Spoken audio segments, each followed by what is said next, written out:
எல்லோருக்கும் வணக்கம் நேயர்களே.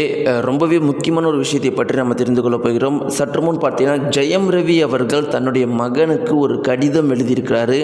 அது சம்மந்தப்பட்ட ஒரு தகவல் தற்போது வெளியாகி இருக்குது. அந்த கடிதத்தில் என்ன தன்னுடைய மகனுக்கு எழுதியிருக்கிறாரு அப்படிங்கிறத பற்றி தான் நம்ம தெரிந்து கொள்ளப் போகிறோம். கண்டிப்பாக பார்த்தீங்கன்னா அவர் என்ன சொல்லியிருக்காரு அந்த கடிதத்தின் மூலமாக தன்னுடைய மகனுக்கு அப்படிங்கிற விஷயத்தை நம்ம தெரிஞ்சுக்கும் போது கண்டிப்பாக எல்லாருக்குமே கண்கள் கலங்கும். அதற்கும் மேலே ஒரு அப்பா மற்றும் மகனுடைய உறவு, அப்பாவுடைய பாசம் தன்னுடைய மகன் மேலே இப்படி இருக்குது அப்படிங்கிறதெல்லாம் பார்க்கும்போது நமக்கு அதிர்ச்சிகரமாக இருக்கும். எல்லாத்துக்கும் மேலே இப்படிப்பட்ட பாசம் வச்ச அப்பாவை தன்னுடைய மகனை கூட பார்க்க விட மாட்டேங்கிறாங்களே அப்படிங்கிற அந்த கோபம் நமக்கு கடைசியில் நிற்குது. அந்த கடிதத்தில் ஜெயம் ரவி அவர்கள் தன்னுடைய மகனுக்கு என்ன எழுதியிருக்கிறாரு அந்த தகவலை பற்றி முழுக்க தெரிஞ்சுக்கலாம். வாங்க வீடியோக்குள்ள போகலாம். நம்முடைய சேனலுக்கு நீங்கள் புதியவராக இருந்தால் மறக்காமல் சப்ஸ்கிரைப் பண்ணுங்க. நேயர்களே, நம்முடைய தமிழகம் முழுக்கவே மிக பெருமளவுக்கு பரபரப்பை ஏற்படுத்தின ஒரு விஷயம் அப்படின்னா ஜெயம் ரவி அவர்கள் இன்றைக்கு வரைக்கும் பார்த்தீங்கன்னா அந்த ஒரு பரபரப்பு அடங்கலை அப்படிங்கிறதுல எந்த ஒரு மாற்று கருத்துமே கிடையாது. ஜெயம் ரவி அவர்களை பற்றி பேசாதவங்க யாருமே கிடையாது. ரொம்ப முக்கியமாக பார்த்தீங்கன்னா இன்ஸ்டாகிராமு, யூடியூப்பு இதில் எல்லாருமே இப்போ ஆடியன்ஸ் என்ன போட ஆரம்பிச்சிட்டாங்க அப்படின்னு பார்த்தீங்கன்னா, ஜெயம் ரவி அவர்களை எங்களுக்கு ரொம்ப வருஷமாக தெரியும். ஆனால் அந்த மனுஷன் இப்படி அழுவுறதை பார்த்து எங்களுக்கு அழுக வருது அப்படிங்கிற மாதிரி நிறைய பேர் வீடியோஸ் இப்போ வெளியிட ஆரம்பிச்சிட்டாங்க இன்ஸ்டாகிராம் மற்றும் யூடியூப்பில். அப்படி அவர் அந்த பேட்டியில் பல விஷயங்கள் அதிர்ச்சிகரமாக இருந்துச்சு சொன்னது. அதில் ஒரு சில விஷயங்கள் அப்படின்னு பார்த்தா, தனக்குன்னு ஒரு பேங்க் அக்கௌண்ட்டை கூட இல்லாமல், கையில் காசு இல்லாமல் இருக்கிறாரு, தனக்குன்னு ஒரு சொந்த வீடு கூட இல்லாமல் சம்பாரித்து வாங்கின அத்தனை வீட்டையுமே தன்னுடைய மனைவி பேரில் எழுதி வச்சுருக்காரு.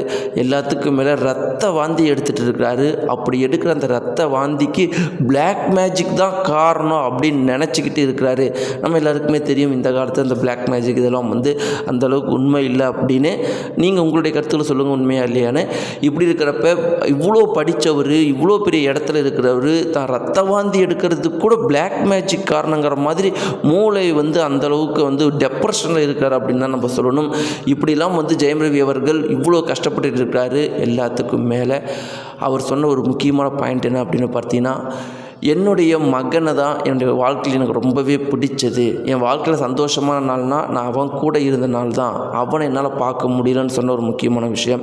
இப்படி ஜெயம் ரவி அவர்கள் இந்த பேட்டியில் பல அதிர்ச்சியமான விஷயத்த சொல்லியிருந்தார். அதில் நம்ம எல்லாமே நமக்கு ரொம்ப தெளிவாக தெரியுது என்னென்னா, தன்னுடைய மகனையும் பார்க்க முடியல, தான் கூட இருந்த கெனிஷாவும் இல்லாதனால தான் இப்படி இன்டர்வியூ கொடுத்துருக்காரு அப்படிங்கிறது நமக்கு தெரிய வருது. இப்படி இருக்கிறப்ப நேயர்களே, அந்த குறிப்பிட்ட தகவல் என்ன இருக்குது அப்படின்னு பார்த்தீங்கன்னா, ஜெயம் ரவி அவர்கள் தன்னுடைய மகனுக்கு எழுதிய கடிதத்தில், மகனே, நீ என்னை எவ்வளோ மிஸ் பண்ணுற அப்படிங்கிறது எனக்கு கண்டிப்பாக தெரியும்.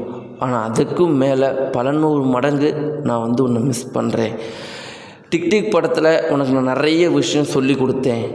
அது எந்த அளவுக்கு நீ புரிஞ்சுக்கிட்ட அப்படிங்கிறது எனக்கு தெரியல. ஆனால் இன்றைக்கி நீ அதை புரிஞ்சுக்கலைனாலும் நாளைக்கு நீ பெரியவனான பிறகு நான் சொல்லி கொடுத்ததெல்லாம் உனக்கு புரியும்.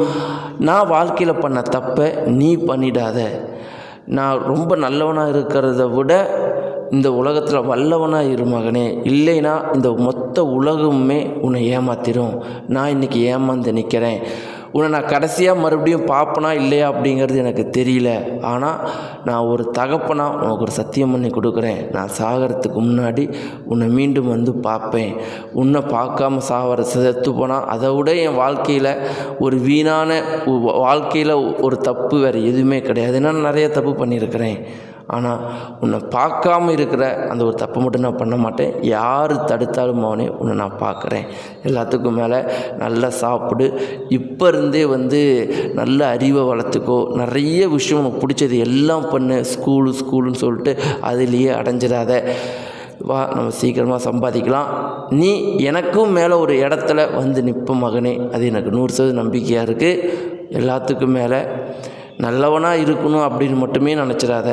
மன உறுதியான வல்லவனாக இரு மகனே அப்படிங்கிற மாதிரி ஜெயம் ரவி அவர்கள் நேயர்களே அந்த ஒரு கடிதத்தில் உருக்கமாக தன்னுடைய மகனுக்கு எழுதியிருக்கிறதா அந்த குறிப்பிட்ட தகவல் சொல்லப்பட்டிருக்குது.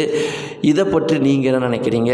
ஜெயம் ரவி அவர்கள் தன்னுடைய மகனுக்கு எழுதிய கடிதத்தை பற்றியும், அவர் தன்னுடைய மகனை கூட பார்க்க முடியாமல் இருக்கிற இந்த சுச்சுவேஷன் அவருக்கு எப்படி இருக்கும்னு நீங்கள் நினைக்கிறீங்க? உங்களுடைய கருத்துக்களை மறக்காமல் தெரிவிங்க. நன்றி.